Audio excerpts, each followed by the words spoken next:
Hey guys, welcome y'all to this video brought to you by myself, Daveon, and my two other friends, Stewie and Josh.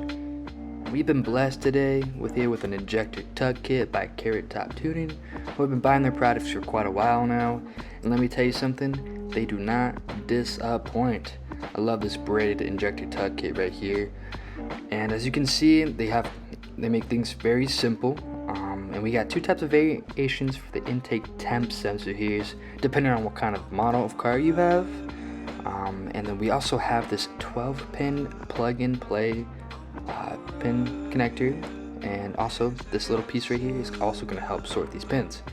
As for my car info, I have a 2004 Audi TT Quattro with a BEA engine, stock K04. This Injector tug kit covers a lot of cars here, but I'll put it down in the description to see which one it fits. This is the photo that I also used for installing the wires myself before I made this video. You're also welcome to pause the video and use it as well. I made this diagram right here just to kind of help simplify things, so let's get started. We have one 12-volt positive that goes into 1 and 2 here.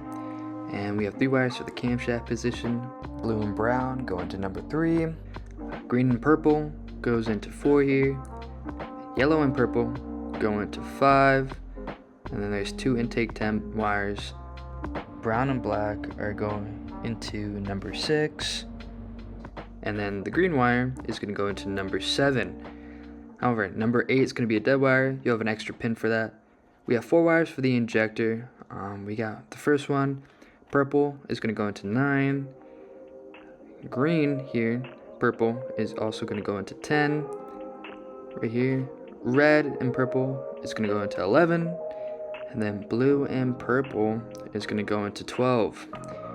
Now, if we come down here, we have a valve cover in front of us, VVT on the right, and the camshaft position sensor is going to be on the left here. And we have the coil packs on top, right here, from left to right, and the oil cap.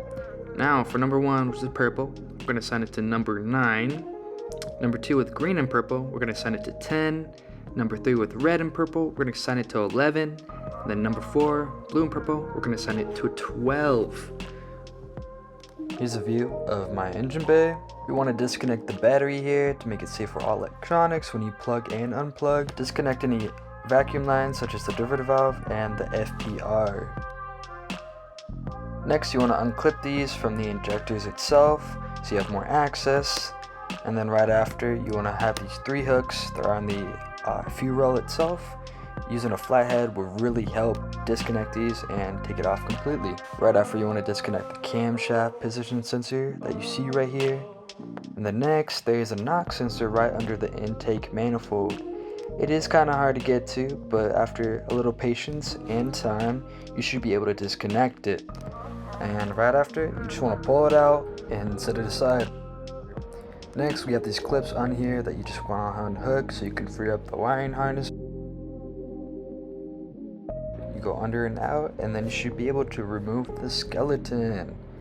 And you don't need it later, so you could just throw it away. There are 2 bolts that hold down the fuel roll, so you just want to loosen them up and set the fuel aside. After that, you want to take the intake manifold off. It is a bit of a process, but disconnect the throttle body, the sensors, any vacuum lines. Right here, you have the intake sensor, and right after that, we also have the throttle body sensor.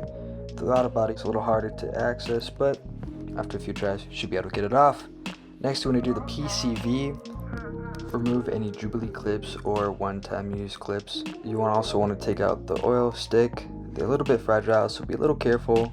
And then we have the elbow for the PCV. A little hard to get to, but after a few tries, you should be able to get out. And also want to pull the elbow out as well. Be careful of the O-ring. Loosen and pop off the brake servo hose on the left side of the intake manifold. And after things are all removed and loosened, also, if you do have a boost gauge, make sure you take off the line as well. But right after, you should be able to take the whole entire intake manifold out. There are collars and sleeves that do wrap around the wiring harness. Taking those off should make life a lot easier. You also want to unwrap any electrical tape around the wires. This is the intake temp sensor. And next is going to be the camshaft position sensor. As you see on the left here, this will also be a great place to pause the video so you can see how these wires are grouped together. As for the proper crimping tool, this is what I recommend. I didn't have it at the time, so I had to use a different type, but you should use this. So here's the pin plug and play neck piece that you want to grab right after you situate the wires. We're going to start with the intake temp sensor wires. We have the brown and black right here that I started already, and right next to it is the green wire. Here's a pin, here's how you do it. You just kind of put it over, measure how much you need, and you just kind of like fold over the clips. It's really that simple, and you do it for both wires.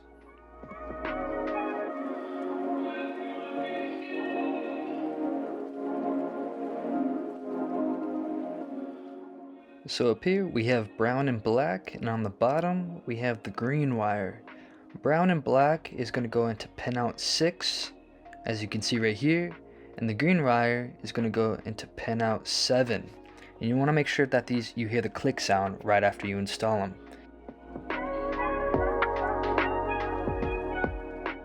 For just a quick little tip, if you do get lost with the wiring, you can always compare the old connector with the new one. Next wiring piece is going to be the camshaft position sensor, which is going to be in pinout 3, 4, and 5.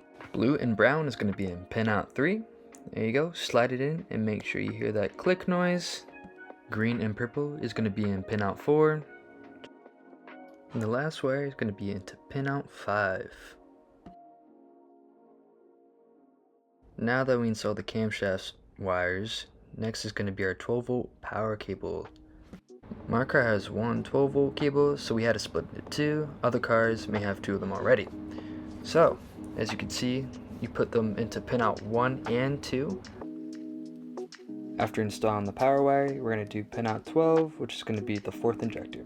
Next, we're going to do the 3rd injector, which is going to be purple and red.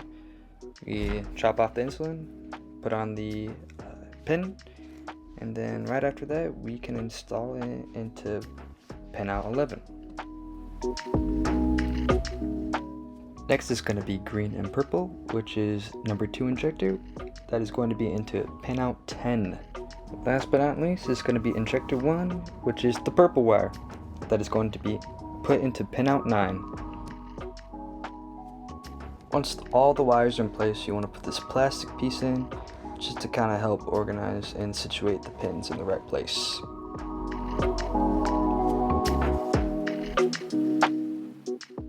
There's a silicone piece that you also want to put on, just kind of help waterproof things.